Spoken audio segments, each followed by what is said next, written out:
उसको देखिए, उसको जिए, उसको जीना कहते हैं। और उसके बाद अपने ही पास वापस आ जाइए। क्षण भर के लिए भेजा था, वो क्षण आपकी 100 साल के बराबर है। तो वहां कोई मृत्यु भय नहीं होता है, कोई मृत्यु भय नहीं है, कोई नच मृत्यु शंका, कोई जात भी भेद नहीं है, भेदा भेद नहीं है। तो यह आपका प्रथम काल हो गया। मध्यकाल अल्पकालीन संतुष्टि। अल्पकाल में ये हमारे प्रभु स्वयं श्री हरि विष्णु नारायण हरि कृष्ण श्री कृष्ण का समय है। अल्पकाल में ये मध्यकाल होता है 12 बजे से लेकर 1:30 बजे तक। लेकिन आजकल जो घर पर हैं आप ज़्यादा समय दे सकते हैं, 12:30 से 1 बजे तक शुरू कीजिए, 1 बजे के बाद में 1:30 बजे तक आप अपना भोजन वगैरह कीजिएगा। तो मध्यकाल में सिर्फ और सिर्फ थोड़े से समय में ही ये बहुत कुछ आपको प्राप्त हो जाता है। कम से कम 11 बार ईश्वर का स्मरण कर लें, बहुत कम समय में हो जाएगा। लेकिन समय है आपके पास में, आधा घंटे तो नाम स्मरण करें। आपने वही महाप्राण योग करें, ईश्वर का नाम स्मरण करें। ईश्वर का नाम लेना सिर्फ महाप्राण योग, इसी में ईश्वर का नाम स्मरण करें, महाप्राण योग हो जाएगा। आधा घंटे कर लें, उसके बाद तत्पश्चात भोजन करें सुबह। और मैंने बताया थोड़ा सा प्रथम काल में जैसे ही आपने ये मुद्राएं वगैरह खत्म की तो सूर्योदय हो जाएगा। तब तक तो सूर्योदय पर सूर्य दर्शन कर लें। सूर्य दर्शन का, लाल सूर्य के दर्शन मैंने बताया, करने का तरीका बताया था। लाल करेंगे, आपको ऊर्जा देंगे, तेज देंगे, ठीक है ना। और बहुत लाभ होगा। लाभ अंत में अभी चलते चलते बता दूंगा। तो ये हो जाएगा। करने के बाद फिर आपने ब्रेकफास्ट कर लिया। अल्पाहार, ब्रेकफास्ट को अल्पाहार बोलते हैं, कर लिया। करने के बाद में एक बहुत ही अच्छी सूचना आपको बता रहा हूँ, ये उपयुक्त रहेगा कि लोगों के शहरों में पेट ज़्यादा गैस हैं और गैस की प्रॉब्लम, एसिडिटी प्रॉब्लम होती है। तो अदरक हर घर में प्राप्त होती है। अदरक नहीं भी तो सौंठ वगैरह का आप इस्तेमाल कर सकते हैं, सूखी हुई पिसी हुई। अदरक के रस में 2-4 बूंदे अदरक और 2-4 बूंदे नींबू, ये रस बना लें, आधा कप ले लें, नाश्ते के बाद ले लें और 16 दिन लगातार लें, कोई नुकसान नहीं होगा। आपकी एसिडिटी और इसकी प्रॉब्लम है, ये इससे होगी। दूसरा मैंने आपको मुद्रा बता दी थी, वो जो संकुचन मुद्रा करते हैं, तो इससे आपका जी प्राण और अपान वायु दोनों का एक सम होती जाती है, तो कभी ये रोग होगा ही नहीं। और संकुचन से, इस मुद्राओं से कितने कितने लाभ, अद्भुत लाभ, संपूर्ण सृष्टि को ये शरीर के लिए स्वस्थ करने का, समृद्ध करने का सब ये तौर तरीका है। इसमें आपको ज्ञान वृद्धि होगी, आपको स्मृति, अपने को जानने का ऊर्ध्वगामी सतोगामी, इसमें सारे काम आप करेंगे और शरीर को हृष्ट पुष्ट भी बनाएंगे। इम्यूनिटी बूस्ट होगी, आपका भय निकलेगा ये अंधकार से प्रकाश की तरफ आप आने में देर नहीं लगेगी। आपको अंदर से ये पता लग जाएगा कि ये अंधकार कुछ है ही नहीं, ये तो प्रकृति को नुकसान पहुंचाया है। और ये नुकसान, ये शैतानी दिमाग, शैतान के ये अंधकार सूक्ष्म वायरस, ये पहले भी आते रहे हैं और ये इस वक्त ज़्यादा ही भयंकर है। तो ये सब, इससे मुक्ति मिलेगी। परमात्मा दयालु है, सब ठीक हो जाएगा। तो मध्यकाल हो गया। अब इसके बाद सायंकाल आया। तो सायंकाल जैसे आज 7 बजे से 7 बजने में 10-1 मिनट पहले सूर्य अस्त हो रहा है, तो उससे थोड़ा सा 1 घंटा पहले 6 से 7 के बीच में, 6 से 7:10 है, सूर्यास्त तक में ये क्रिया समाप्त कर लें। ये मुष्टिक मुद्रिका करना इसमें बहुत आवश्यक है। और मुद्रिकाएं करें न करें, ध्यान करें तो प्राणायाम करना आवश्यक है। और मुष्टिक मुद्रिका ये करना सुबह शाम करना जरूरी होती है, उसमें कर लें तो उसमें आपका संकुचन भी हो गया। और मुष्टिक मुद्रिका में आपका मस्तिष्क मुद्रा हो गई और साथ साथ में महाप्राण योग हो गया। ये आप कर लें। और सुबह 1.25 घंटा, दिन में आधा घंटा या आधा घंटा 45 मिनट कर लें। 1 घंटे का टाइम है, जितना कर पाएँ। तो टोटल में 2 घंटा 40 मिनट आपके हो गए। इसमें सब कुछ आपने प्राप्त कर लिया, अर्जित कर लिया, ताकत अर्जित कर ली, ईश्वरीय ज्ञान, चेतना ज्ञान अर्जित कर लिया। ज्ञान यही तो है आपकी संस्कार आपने 16 दिन के अंदर में पूर्ण संस्कारित हो जाएंगे।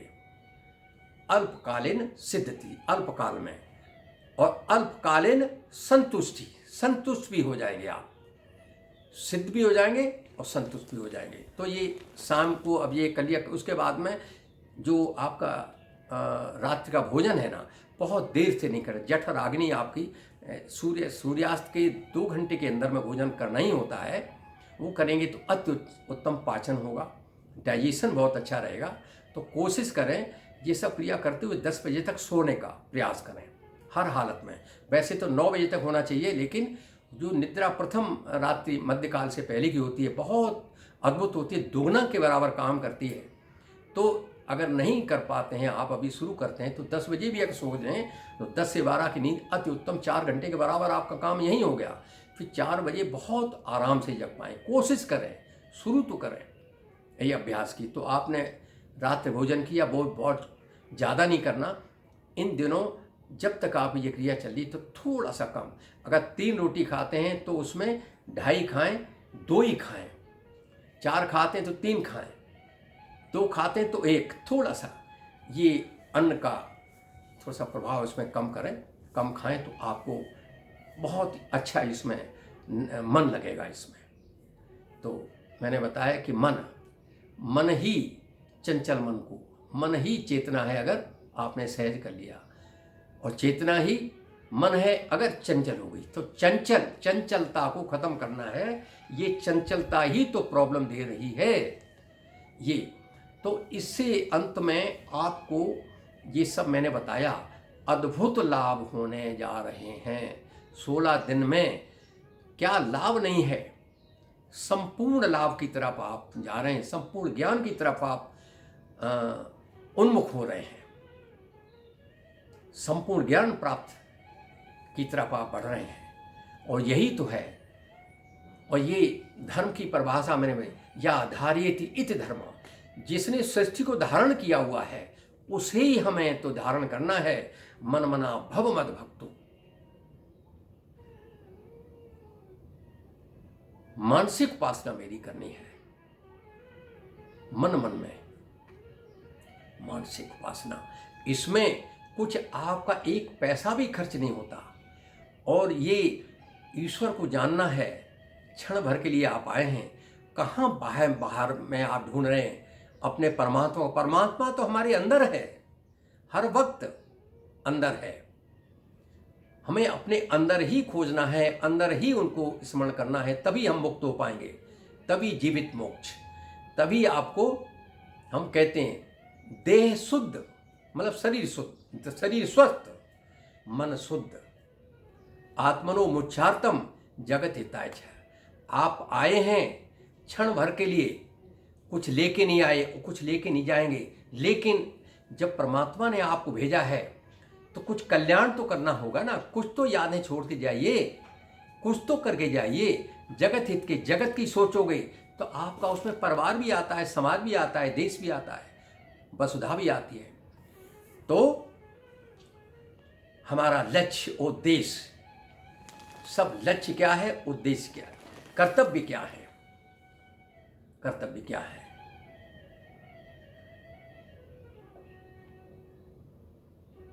कर्तव्य क्या है। तो हम आए हैं वसुधैव कुटुंबकम, सारी वसुधा ईश्वर के लिए। तो सारी वसुधा ही परिवार है ईश्वर का। तो हम उन्हीं के ईश्वर के अंश हैं। तो हमारे सब हमारे अपने हैं ना, दूर थोड़ी हैं। जो तो वृत्ति का भटक गए, वो दूसरी लाइन में चले गए, सुख सुविधा वाले संसार में चले गए, तो भटके हुए लोग हैं। ऐसे भटके हुए लोग मुक्ति नहीं, वो तो अधोगति, अधोगामी हो जाते हैं। कीट पतंग पशु पक्षी, वृत्ति उनकी खराब है, वृत्ति खराब हो जाती है। वो अपने में यहीं में सर्व समर्थमान सब जन समझने लगते हैं। सर्व समर्थमान, सर्व गुण संपन्न वो तो परमात्मा है, वो नहीं है, वो तो मनुष्य हैं। मनुष्य क्षण भर के लिए आए, उनको तो जाना ही है, मृत्यु को, उनकी मृत्यु आनी ही है। और अपनी चेतना तो अजर है, हमारा है, वो कभी मरती नहीं है। शरीर चला जाएगा लेकिन आत्मा तो स्पंदित हो रही है, एक है, सूत्रे मणिगणाय, अखंड है, नित्य है।